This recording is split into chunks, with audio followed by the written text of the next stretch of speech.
నమస్తే అంకుల్. నమస్తే. నమస్తే. బాగున్నారా? బాగున్నారా? బాగున్నామా? చూపు కనబడదా? చూపు కనబడదా? నేను కనబడుతున్నానా? ఏదో లైట్ గా కనబడుతున్నానా? లైట్ గా కనబడుతున్నాను. ఓకే. ఈ ఇల్లు మీ సొంత ఇల్లేనా? సొంతదే కానీ దానికి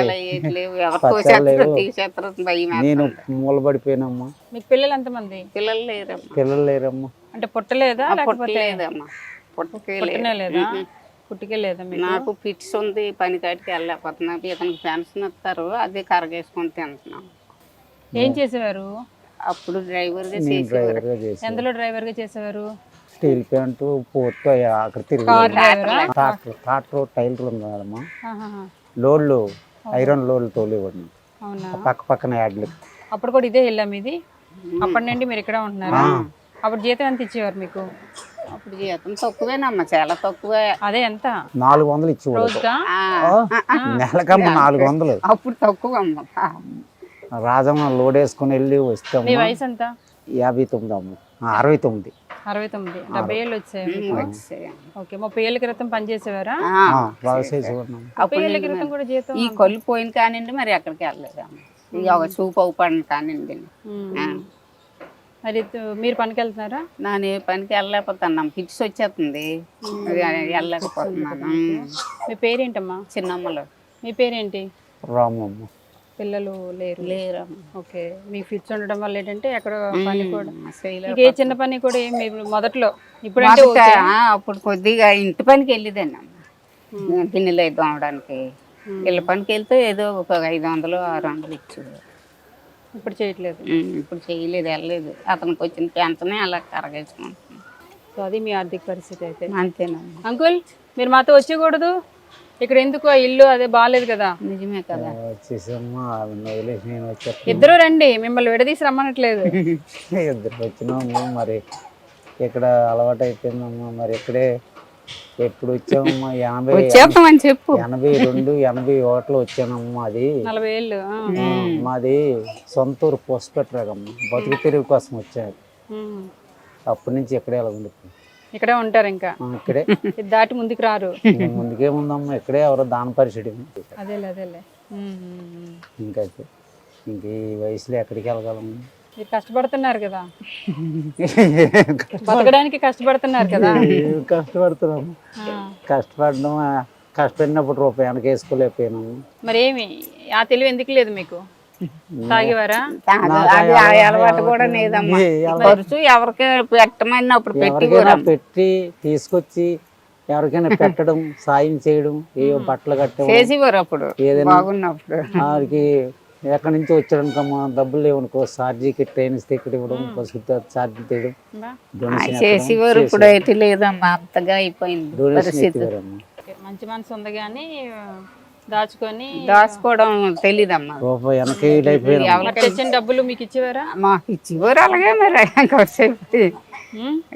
అదేదో కొంచెం కొంచెం తెచ్చారు, కొంచెం ఖర్చు పెట్టించుకుంటేవారు.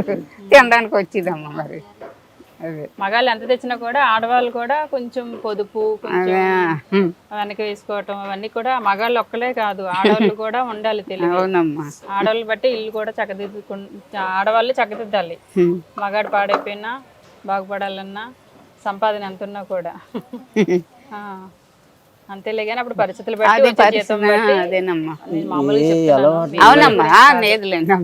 అలవాటు లేకపోయినా ఇప్పుడు బాధపడుతున్నారు. అదే రూపాయి వెనక లేకపోయినా అయితే వానరు చెప్పేవాడు మంచి అయిన తుని అయింది రెడ్డిలు. ఆయన కూడా ఎక్కువ కాలం చేశాను. రే నెలకు 100 రూపాయలు వేసుకోరా అని నెత్తి కొట్టుకుంటేవాడు. మీరు వినిపించుకునేవారు కాదు. ఆయన మాట వినోడు కాదు. నువ్వు వినవురా నా మాట, మొండోడి వినవు. అప్పుడు అది బాగుండేది. అబ్బా నన్ను ఇలా అంటున్నారని చెప్పేసి ఫీల్ అయ్యేవారేమో. ఇప్పటికే ఆయన జ్ఞాపకం వస్తుందమ్మా. కష్టకాలం వస్తుంది కాబట్టి అప్పుడు చెప్పిన మంచి మాటలన్నీ ఇప్పుడు గుర్తొస్తున్నాయి. మరి ఆడవాళ్ళ మాట వినివారు కాదు, ఎవరి మాట వినివ్వండి కదమ్మా. ఎవరి మాట వినివ్వండి కదమ్మా. ఎవరి మాట నాకు నా మాట కూడా వినివారు కాదు. అందుకే మరి పరిస్థితి పోయిందమ్మా. నాకు తోసినట్టు వెళ్ళిపోయానమ్మా వెళ్ళిపోవడం దెబ్బ అయిపోయాను మొత్తం ఇప్పుడు కామ్గా ఉండుంటారే మరి ఇప్పుడు ఉంటారు కామ్గానే కదా కాలేజీలు పడిపోయిన తర్వాత ఇంకా ఇంకేట్లేదు కదా మేడం అదే అదే ఇప్పుడు వింటున్నారు అన్ని ఉండేటప్పుడు ఆరోగ్యం ఉండేటప్పుడు డబ్బులు ఉండేటప్పుడు మాట వినరు జగన్మోహన్ ఇప్పుడు బుద్ధిమంతుల్లా మాత్రం అలా జరిగింది ఇలా జరిగింది అని మాత్రం స్టోరీలు చెప్తారు. చెప్తాను జగన్మోహన్ రెడ్డి గారు ఇచ్చిన ఆ బెచ్చతోటే బతుకుతాం ఇద్దరం.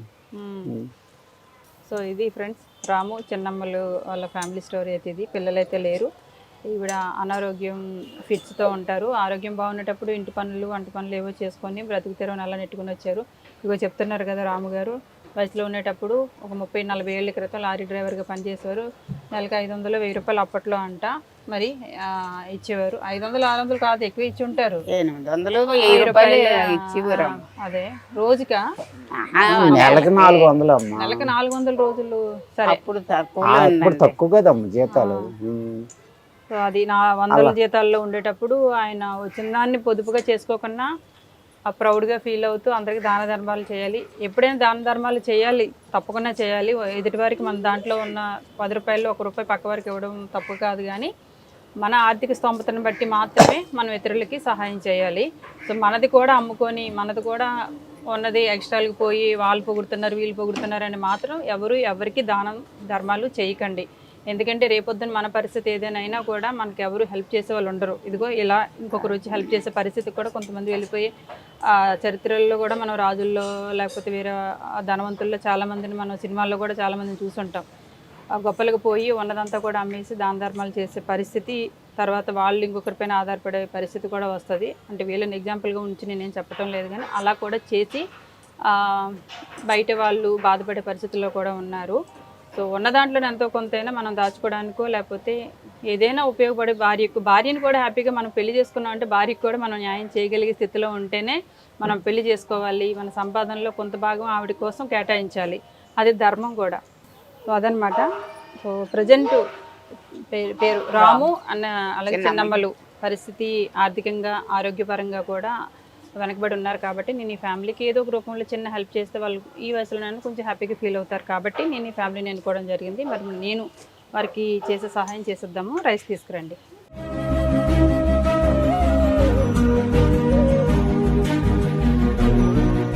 ఇరవై కేజీలు బియ్యం.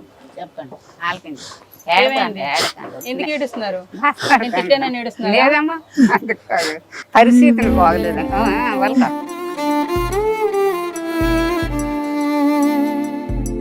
ఎందుకు ఏడుస్తున్నా? ఏం గుర్తొచ్చిందని? పరిస్థితి జాగ్రత్త లేక ఫస్ట్లో జాగ్రత్త లేక నా పరిస్థితి ఈ స్టేజ్కి తెచ్చుకున్నాను. ఫస్ట్లో జాగ్రత్త ఉంది, స్టేజ్కి రాను కదా. వయసులో ఉండేటప్పుడు అవేం తెలియదు మనకి. మనకు వయసు ఉందో ఇది కాకపోతే రేపు సంపాదిద్దాంలే కూడబెట్టుకుందాంలే అని అనుకుంటాం. వయసు అయ్యాక ఇలా బాధపడాల్సి వస్తుంది. అది కడుపు నిండా అన్నం తిని ఎన్ని రోజులైంది? ఇవాళ ఏం కూర వండుకున్నారు? ఏం లేదు. ఏం కూర అమ్మా? తోటకూర వండాను. తోటకూర వండారు. ఓ ముద్ద తిన్నాను. ఇగో నీకోసం బిస్కెట్ ప్యాకెట్ తీసుకొచ్చాను, తిను అమ్మా. ఇందులో మీకు కావాల్సినవన్నీ కూడా ఉంటాయమ్మా, సరుకులన్నీ. ఓకేనా? అదేనా? ఇక ఇందులో అన్నీ ఉంటాయి, ఒకసారి చూసుకోండి. ఇలాగా చూడు పెట్టుకో. ఇందులో అదేంటది? పప్పు కందిపప్పు. అదేంటి తీసుకోమ్మా నువ్వు. చెప్పు. ఊరగాయలాగా అదే ఊరగాయ పెట్టుకోండి. అందులో పెట్టేసి అమ్మ తింటారు, నంచుకుంటారా?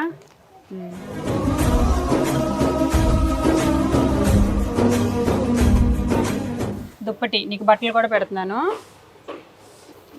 ఇగో టవలు, లుంగి కూడా ఉంది ఇందులో. లుంగి వేస్తున్నాగా?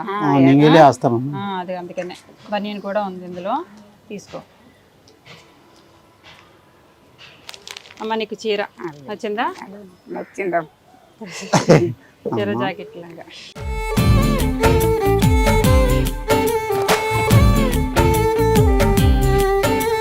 నీకేమన్నా ఆంటీకి ఇవ్వనా డబ్బులు? నానైనా ఒకటే కదమ్మా. అవునా? సరే అయితే నీ చేతులతోటి ఇవ్వు. అప్పుడు ఎలాగో ఇవ్వలేదు కదా ఇంటికి, ఇప్పుడైనా ఇవ్వు చేతుల మీద.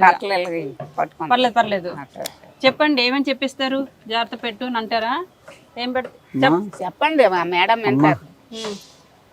జాగ్రత్త పెట్టి అమ్మగారు ఇచ్చారు కానుకగా, ఆవిడ నువ్వు జాగ్రత్త పెట్టి అమ్మా మీ పేరు చెప్పుకొని తింటామమ్మా. తింటాం.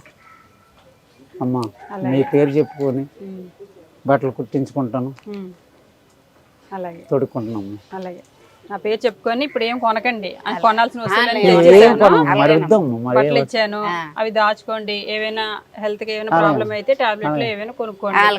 అది సరేనా? ఏమండి రామ్ గారు అమ్మా వెళ్ళరానా? అబ్బా నవ్వు వచ్చిందా? సంతోషమా? సంతోషంగా ఉన్నదమ్మా, అందుకే నవ్వారు. ఎంత హ్యాపీగా ఎంత సంతోషంగా వచ్చి మమ్మల్ని ఇచ్చారంటే మరి సంతోషం కదేటమ్మా.